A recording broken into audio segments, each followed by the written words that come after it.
విధానం మొదటి నుంచి ఏం చెప్తున్నామంటే, నేను కూడా లాస్ట్ టైము నర్సీపట్నం కాలేజ్ విజిట్కి వెళ్ళినప్పుడు చంద్రబాబు నాయుడు గారు ముందు రోజే అదేదో మీటింగ్ పెట్టినప్పుడు నేను సీఎం అంటే కామన్ మ్యాన్ అని చెప్పాడు. నేను ఆ రోజు చెప్పాను, మీరు కామన్ మ్యాన్ కాదు క్యాపిటలిస్ట్ మ్యాన్ అని. సీఎం రమేష్కి ఏం పెద్ద తేడా ఉందంటే, సీఎం అంటే క్యాపిటలిస్ట్ మ్యాన్ అనే. సీఎం రమేష్ అంటే ఆయన ఇంటి పేరు ఏంటనుకున్నారు? Capitalist man. ఆయనకి ఇలాంటి నిర్ణయాలే నచ్చుతాయి. ఆయనకి ఈ 10 మెడికల్ కాలేజీలో ఏదో మెడికల్ కాలేజ్ మనం తీసుకుందాం అని చెప్పి బేరం మాట్లాడుకుని ఉంటాడు చంద్రబాబు నాయుడు గారితో. ఆయనకి షుగర్ ఫ్యాక్టరీలు కావాలి, కాలేజీలు కావాలి, భూములు కావాలి. ఆయన ఏంటి ఉత్తరాంధ్రను ఉద్ధరించడానికి వచ్చాడు అనుకున్నారా? వాళ్ళు ఈ ఊరికి ఆయనకి సంబంధం లేదు. సరే, ప్రజాస్వామ్యంలో ఎంపీగా ఎవరన్నా ఈ దేశంలో ఓటు ఉన్నటువంటి వారు ఎక్కడి నుంచైనా పోటీ చేయొచ్చు. అదృష్టం బాగుంది, ఎంపీ అయిపోయాడు. ఇక్కడ వనరులన్నీ ఎలా దోచుకోవాలనేటువంటి దాని మీద ఉన్నాడు ఆయన. ఆయన ఎంతకంటే గొప్పగా పీపీపీ విధానం చాలా మంచిది, దీని మీద సమర్థిస్తున్నామని చెప్పకపోతే వద్దని చెప్తాడండి. ఆయన ఏదో మాట్లాడుకున్నాడు, 1-2 కాలేజీలు 10 కాలేజీలో 1-2 మాట్లాడుకుని ఉంటాడు ఈ క్యాపిటలిస్ట్ మ్యాన్.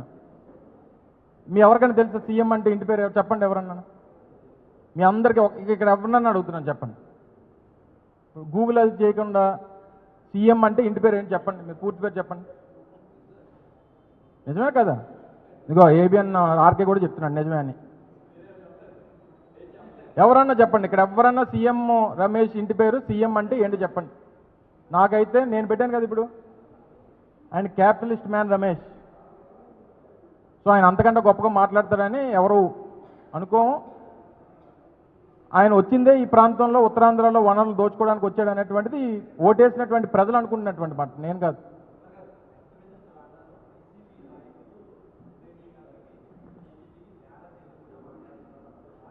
సో నేను ఇందాక చెప్పాను కదా సార్, నేను ఇందాక చెప్పింది దానికి తేడాయే చెప్పాను నేను. అంటే గవర్నమెంట్ మెడికల్ కాలేజెస్ రన్ చేస్తే ఫ్రీ సీట్స్ ఏవైతే ఉన్నాయో, ఫ్రీ సీట్స్ మెడికల్ కాలేజెస్లో ఇప్పుడు ఆంధ్ర మెడికల్ కాలేజీలో ఫ్రీ సీట్ వచ్చింది అనుకోండి, ట్యూషన్ ఫీజు సంవత్సరానికి 15,000.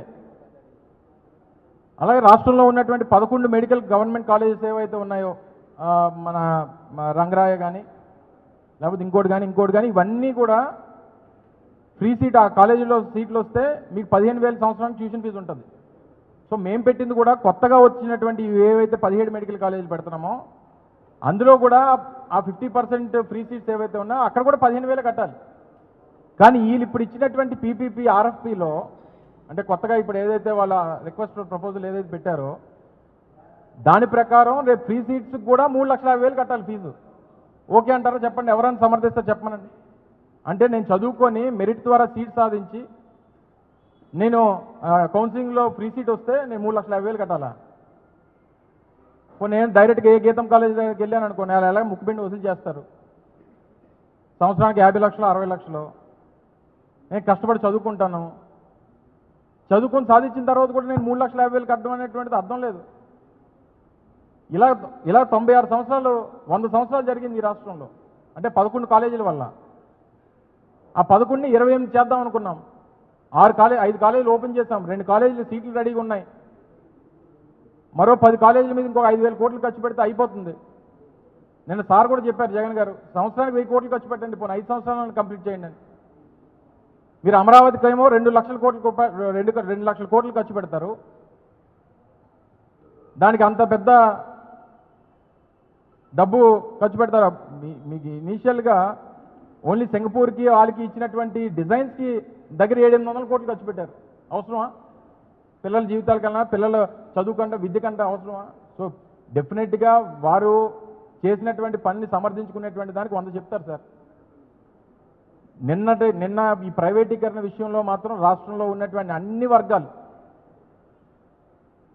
ఈ ప్రభుత్వం తాలూకా నిర్ణయాన్ని వ్యతిరేకిస్తుంది అనేటువంటిది నిన్న పర్యటన ద్వారా, నిన్న జగన్మోహన్ రెడ్డి గారి కార్యక్రమం ద్వారా అర్థమవుతుంది అనేటువంటిది మా తాలూకు ఉద్దేశం. అందుకనే ఈ కార్యక్రమం మరింత ఉధృతంగా ముందుకు తీసుకెళ్లాలన్నటువంటి.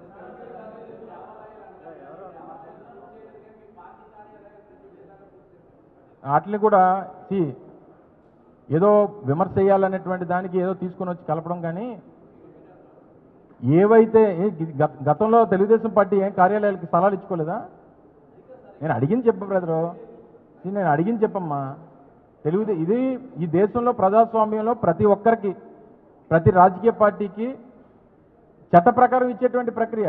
సో ఈ సబ్జెక్ట్ని పక్కన పెట్టి నువ్వు ఇవ్వాల్సినటువంటి సలహా ఏంటంటే, అయ్యా మెడికల్ కాలేజీలు అన్నీ పూర్తి చేస్తే ఈ రాష్ట్రంలో పేద విద్యార్థులకి మంచి జరుగుతుంది, పేదవాడికి మెరుగైనటువంటి మీకు ఒక్క ఉదాహరణ చెప్తా. రాజమండ్రిలో జిఎస్ఎల్ మెడికల్ కాలేజ్ మీ అందరికీ తెలుసు, ప్రైవేట్ మెడికల్ కాలేజ్. మొన్న మేము రాజమండ్రిలో గవర్నమెంట్ మెడికల్ కాలేజ్ ఓపెన్ చేశాం గత ప్రభుత్వంలో, జగన్మోహన్ రెడ్డి గారి ప్రభుత్వంలో. మీరు ఒకసారి వెళ్ళి చూడండి, ఓపీ గవర్నమెంట్ మెడికల్ కాలేజ్ మేము ఓపెన్ చేసిన దాంట్లో ఎక్కువ ఉందా, ఇప్పుడు జిఎస్ఎల్లో ఎక్కువ ఉందా?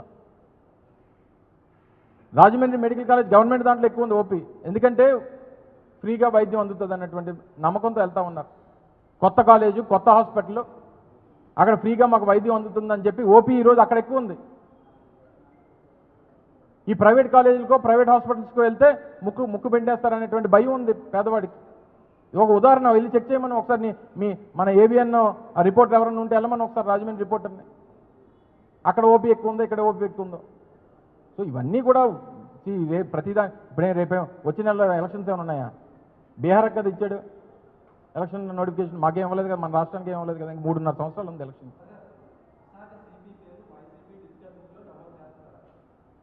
ఎందుకు ఆయన పేరు ఎందుకు? రిటైర్ అయిపోతాడేమో ఆయన. ఇది ఎవరి మీద కక్ష సాధింపు కాదు.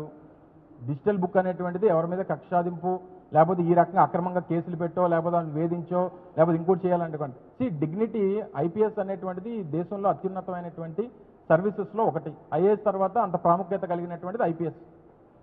ఆయన సీనియర్ ఆఫీసరు, దాదాపు నాకు తెలిసి 25-30 సంవత్సరాలు సర్వీస్ ఉంటుంది.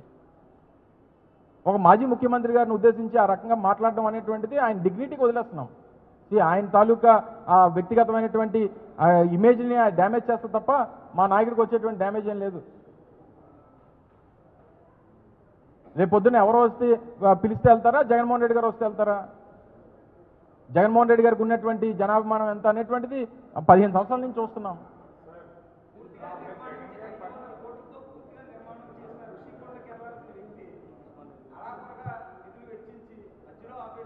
ఒకసారి చూపించమనమ్మా, అది ఎవరిది? అది నేను చెప్పి నువ్వు రాకు, నువ్వు జస్ట్ మిస్ అయ్యావు, నువ్వు రాకముందే సబ్జెక్ట్ మాట్లాడాను నేను, నువ్వు జస్ట్ మిస్ అయ్యావు. అది టూరిజం ప్రాజెక్ట్ అని చెప్పాము, దీన్ని డైవర్ట్ చేయకండి. ఒకవేళ జగన్మోహన్ రెడ్డి గారిది అనేటువంటి అభిప్రాయం ఈ ప్రభుత్వానికి ఉంటే రేపు ఎప్పుడో చంద్రబాబు నాయుడు రమ్మని రిజిస్టర్ ఆఫీస్ చేసిమనండి, జగన్మోహన్ రెడ్డి గారి పేరు మీద చేసిమని, జగన్మోహన్ రెడ్డి గారి పేరు మీద చేసిమనండి రిజిస్ట్రేషన్, చంద్రబాబు నాయుడు వచ్చి. సోకాళ్ళు ఈ మాట్లాడినటువంటి మాటలు ఎవరైతే మాట్లాడుతున్నా అందరిని వచ్చేసి నన్ను అలాగే కదా ఆ రోజు విస్తన్నపేట 600 ఎకరాలు అన్న, ఏది విస్తన్నపేట, ఏది 600 ఎకరాలు, ఏది మీ అందరికి తలో ఎకరం ఇద్దాం అనుకున్నాం, వాళ్ళు ఇచ్చేస్తే ఎందుకు లేనిపోయినటువంటి తప్పుడు ప్రచారాలు?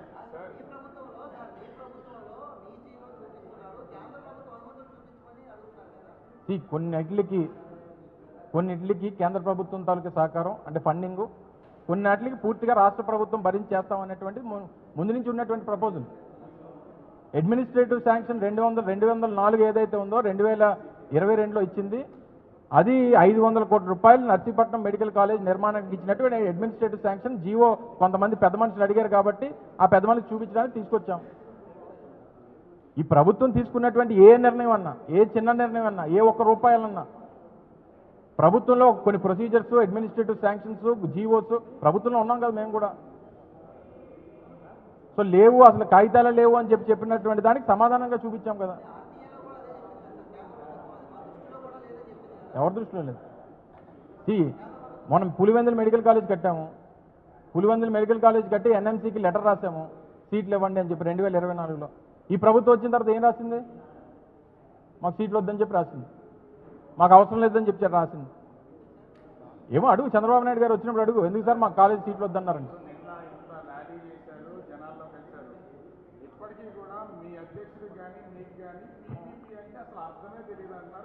అంటే నాకు తెలిసి పబ్లిక్ ప్రైవేట్ పార్ట్నర్షిప్ అనేటువంటిది మాకు తెలిసిన అర్థం. మరి వాళ్ళకి తెలుగుదేశం పార్టీ వాళ్ళకి కూటమి నాయకులకి వాళ్ళు ఏం అర్థం పెట్టుకున్నారు మాకు తెలియదు. ఆ అబ్రివేషన్ ఏంటో ఆ సత్యకుమార్నో లేకపోతే ఆ పార్టీ నాయకులను అడుగు, అది పంచుకోవడానికి పెట్టుకున్నదో లేకపోతే దేనికి పెట్టుకుందో మన అనేటువంటిది వాళ్ళని అడగాలి. మాకు తెలిసిందైతే పబ్లిక్ ప్రైవేట్ పార్ట్నర్షిప్ అనేటువంటిది. ఇలాంటి నిర్ణయం తీసుకున్నటువంటి ప్రతి రాష్ట్రంలో, ఇటువంటి నిర్ణయం తీసుకున్నటువంటి ఏ ప్రభుత్వం ప్రతి రాష్ట్రంలోనూ కూడా తిరుగుబాటు అనేటువంటిది వచ్చింది. ఆ నిర్ణయాన్ని ఆయా రాష్ట్రాల్లో ఉన్నటువంటి ప్రజలు వ్యతిరేకిస్తూ వస్తూ ఉన్నారు. ఇది ఒక ఉదాహరణ.